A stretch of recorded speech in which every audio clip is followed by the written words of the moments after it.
Welcome to Biz Bites, brought to you by Com Together, helping businesses like yours build their brand through telling amazing stories to engage and grow audiences on multiple platforms.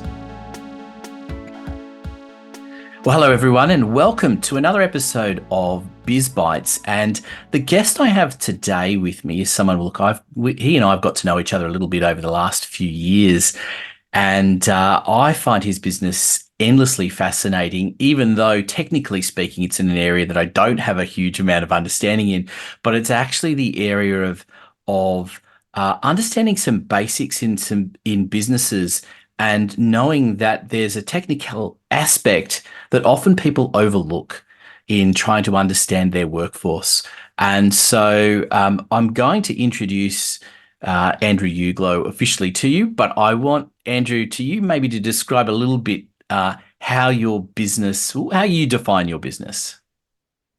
That's a very easy question to ask and a little bit challenging to answer. But I guess essentially my background is automotive technical. So I'm a motor mechanic by trade, and a technology tragic. I love automotive technology. I love all the problems and the issues and stuff that happens on cars.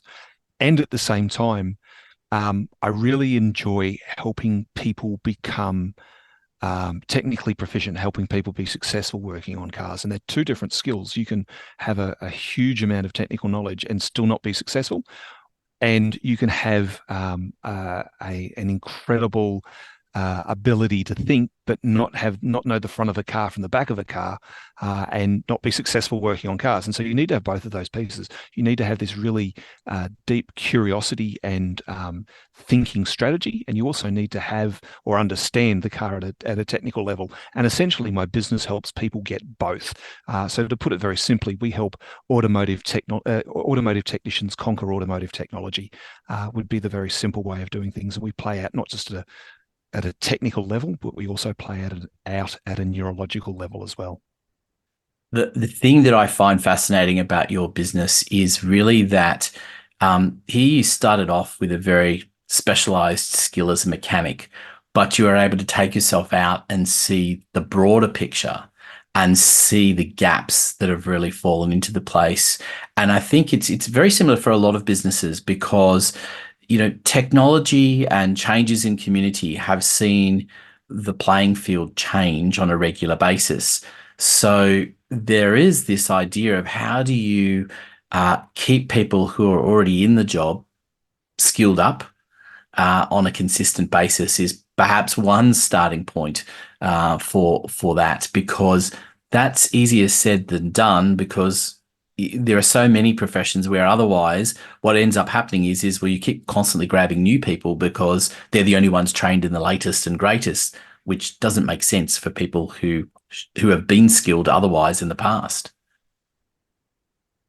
Look, the automotive industry is arguably one of the most technologically advanced industries on the planet, I would argue.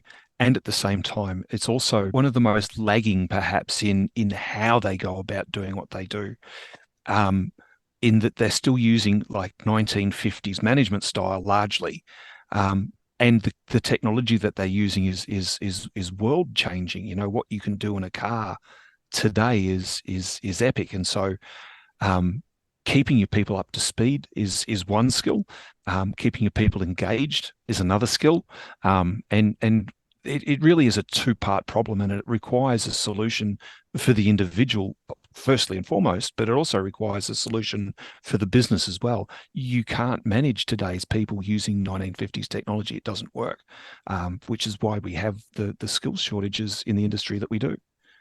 I think you're absolutely right about the speed of technology. We were talking before, but it's the whole idea that, it wasn't that long ago that we were just talking about petrol-driven cars. Now we've got hybrids, we've got electric, and who knows what else is coming. And there are so many variations thereof in between that just that alone is going to make it incredibly difficult. Yeah, the industry typically renews its technology every 3 to 5 years. It depends. The rate of change more recently has been 2 to 3 years. We've seen battery electric vehicles arrive and then become a bit more mainstream. We've seen hybrid vehicles change their form. Hydrogen is the next big one to land, which we're expecting in the next 2 years or so, in various forms. And so for the people working on the cars, that's a whole new level of technical skill and ability they have to take, particularly in some cases, it's from scratch. What they know about the old stuff doesn't apply to the new stuff. So it is for technicians a bit like trying to drink from a fire hose. It's a lot of information to get down in a really short space of time. Yeah, I don't think other businesses appreciate the rate of change that exists there because there are some industries which are almost, you're dragging them kicking and screaming along with technology jumps and things. I recall a little while back speaking to an accountant, and a shout out to Stephen. He'll know who he is when he's listening in. That his specialty is around cryptocurrency and accounting for cryptocurrency.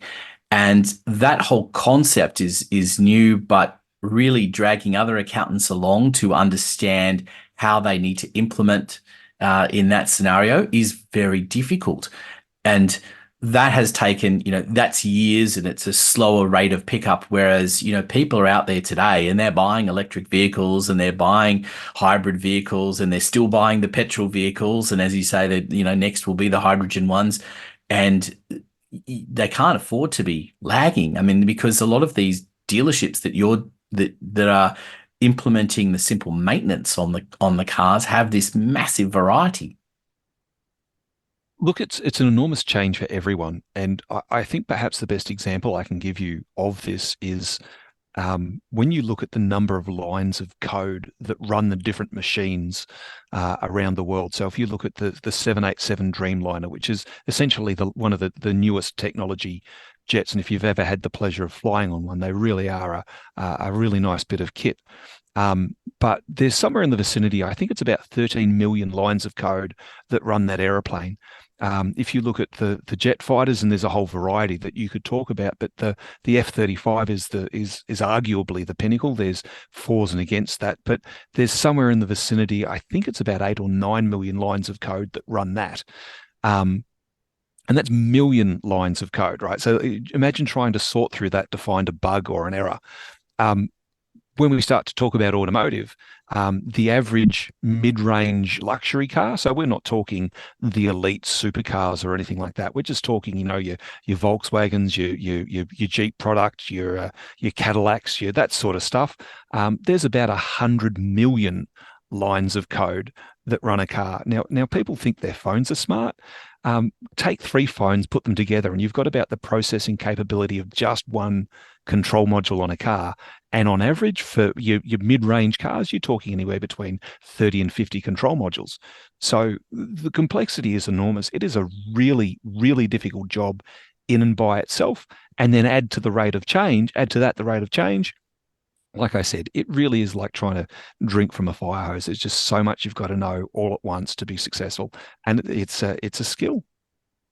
Yeah, I think that's a really interesting, and it's really interesting that you find yourself in that space in recognizing that rate of change and trying to assist in that process of it, because it's one thing to understand that there is change that needs to happen, but how you go about making sure that that change is implemented in a way that is meaningful and is sustainable, that is a whole different ballgame, right?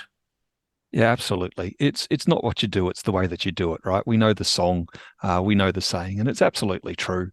Um, the the the big challenge that I think the industry has faced is that um, the people that have come through, and please, this is not a criticism at all of the TAFE College and the training system. I take my hat off to those people. They do an outstanding job in some fairly trying environments and situations, and kudos to them. And at the same time, what has been taught has been what to do as opposed to how to think, and that they're actually, it's a small distinction, but it's a very powerful distinction.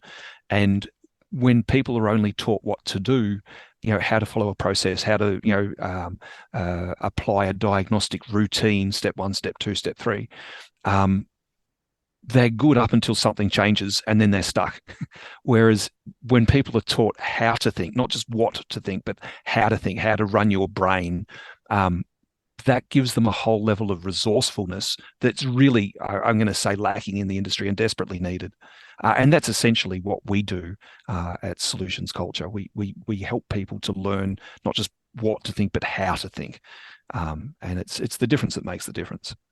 Yeah, as I said, that is such an important differentiation because I think often people think now that with technology, oh, it's just a matter of plugging something in and it'll just tell you the answer.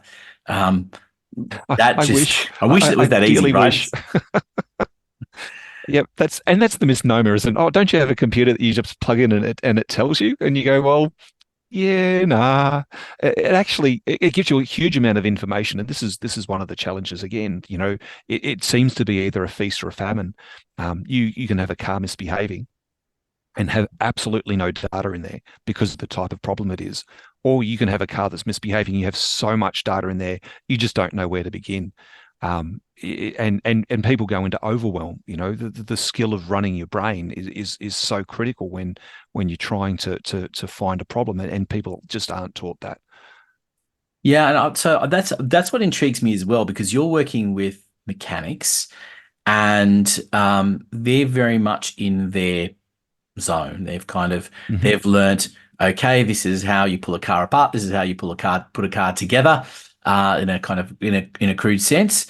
How do you get them to change the way that they think? Like, look, the first step is they have to realize that they need to.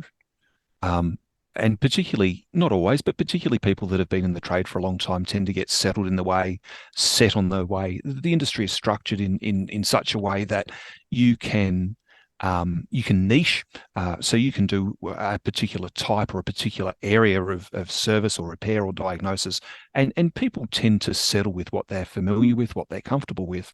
The challenge is that when change comes, and often, certainly as technicians, change is thrust upon them rather than they're invited to participate in.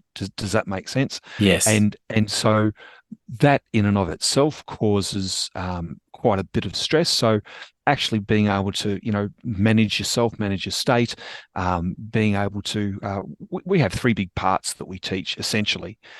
We teach people about how to run a quality mindset. Everyone runs a mindset.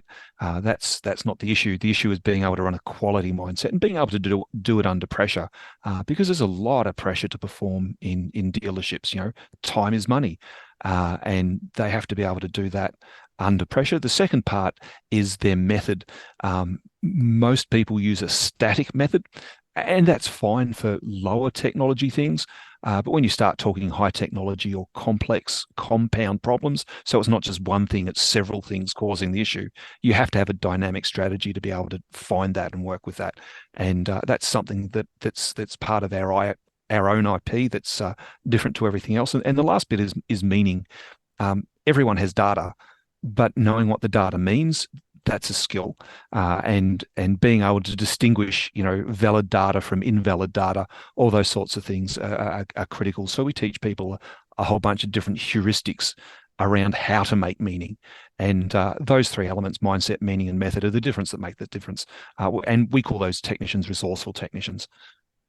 Yeah, it's so fascinating to me that this idea of making people think differently.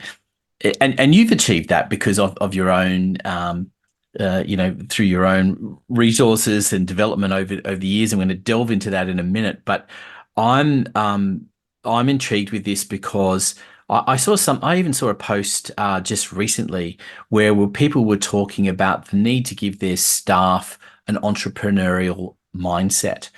And Mm. that's easier said than done because not everyone wants to have that kind of entrepreneurial idea. And similarly, I imagine there's a lot of people, and I imagine a majority of people that become mechanics, have become a mechanic because they love cars and they want to be able to pull them apart and put them back together. And how cool is it if that can be your job? So making them change the way they think about it, um, can be pushing them completely out of a comfort zone that they maybe go kicking and screaming into.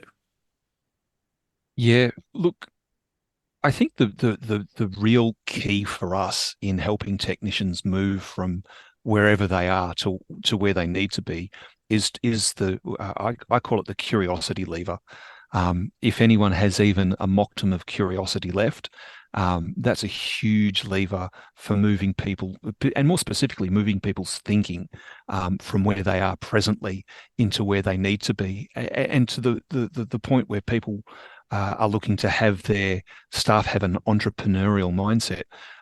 I would argue that entrepreneurs start by asking questions, and that certainly to my understanding always comes from a point of curiosity.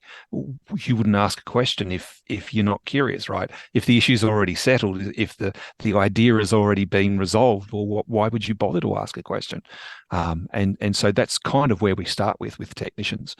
And it's once people start to embrace that curiosity and I guess get in touch with their I hate to use the term, but their inner technical curious child kind of thing.